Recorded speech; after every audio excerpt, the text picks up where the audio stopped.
Have you ever wondered why your photos feel off? Maybe it's not your camera. Perhaps it's just two quick settings that are ruining your photos. My name's Jared, and I am a professional photographer based out of East Tennessee, and I have been photographing professionally for a little over 10 years now.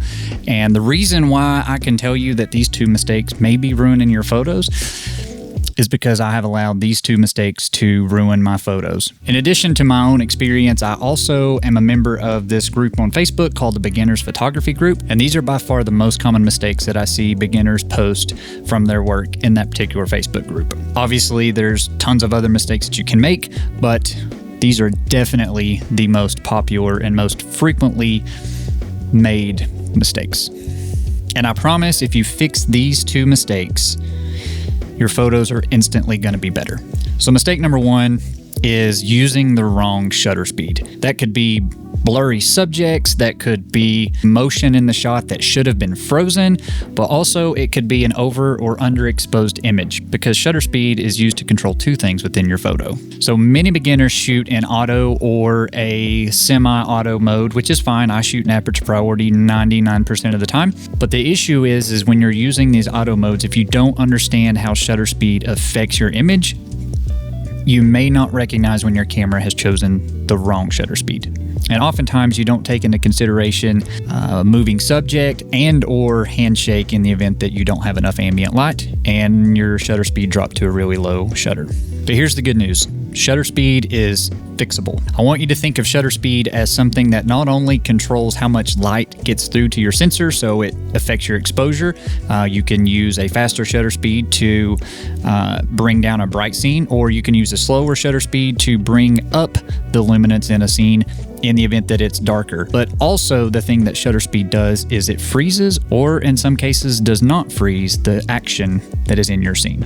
As a rule, and this will differ per everybody and dependent upon your camera, if it has in-body image stabilization or IBIS, or if your lens is stabilized, you may be able to get by with something slower.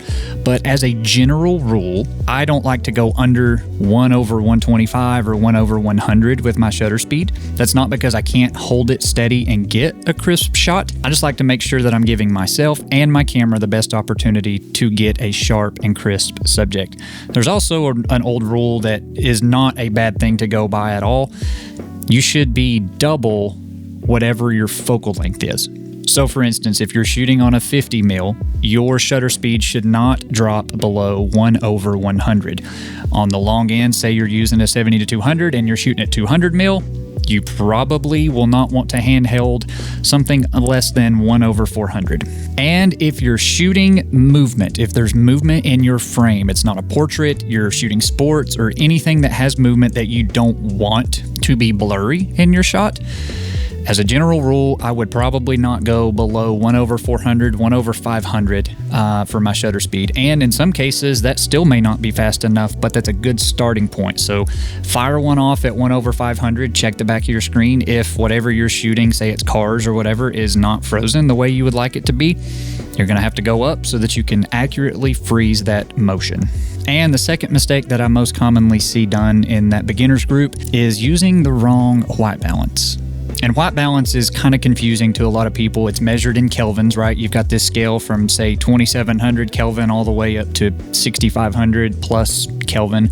That is the temperature of the light. You've got blue light, warm light, all of these things. But the goal is to make sure that in your image, something that is white or something that is gray is in fact white or gray. It doesn't have a color cast to it. And so the issue with cameras is a lot of people will just use auto white balance, and auto white balance is okay for most things, but it is not perfect and it doesn't always see the scene the way that your eye sees it.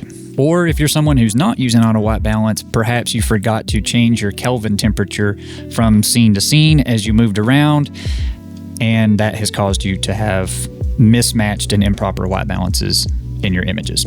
Now, it's worth noting that if you shoot raw, you can change this in post-production, but only if you know how to adjust your white balance, or if you have a good understanding of what white balance is. It's also important to note here, I guess important note number 2, if you're counting, that You can use white balance to invoke a feel or help your viewer see this image as you saw it. For instance, if you're shooting at golden hour, you probably want that photo to render to your viewer as a very orange and warm scene versus the same exact photo at sunset being icy cold blue. As a rule, I like to start my photo editing with a proper white balance.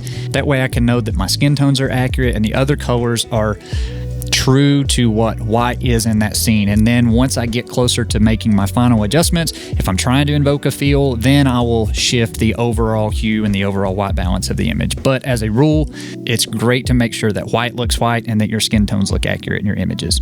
So the next time you're editing your photos, if the skin in your image looks a little off, oftentimes that's an indicator that your white balance may be off, so start there. I also think it's really important to look at your set of images as a whole. Let's say you did a session for an hour and you moved around the scene and it was the same subject and the same clothes and the same evening.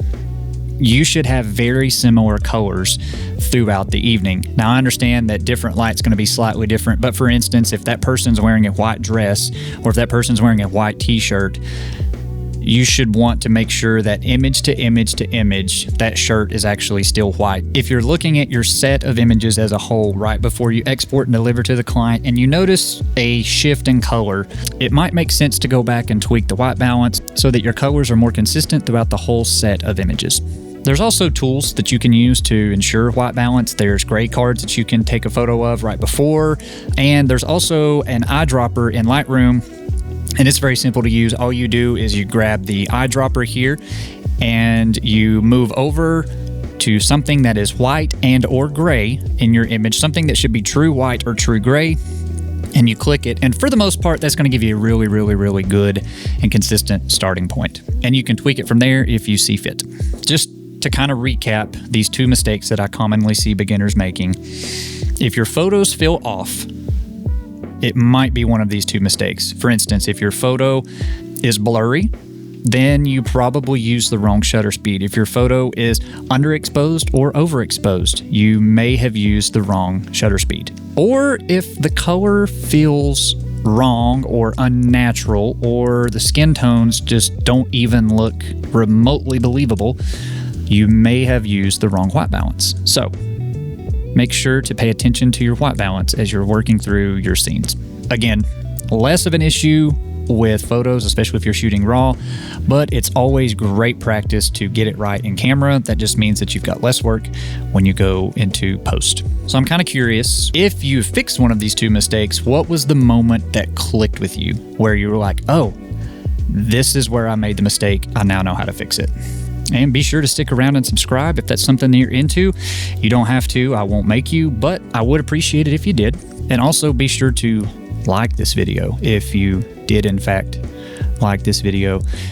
If you didn't like it, that's okay too. I believe there may still be a thumb down option. I won't take personal offense to it, but if it's helped you, let me know. I would love to hear from you guys if you have learned something from this, or if you can also share something in the comments that may help a beginner fix a mistake that's commonly made in photography. Keep shooting, and we'll catch you guys in the next one. I hate V-neck shirts. Yo, my eyes are up here. Okay, that's way better.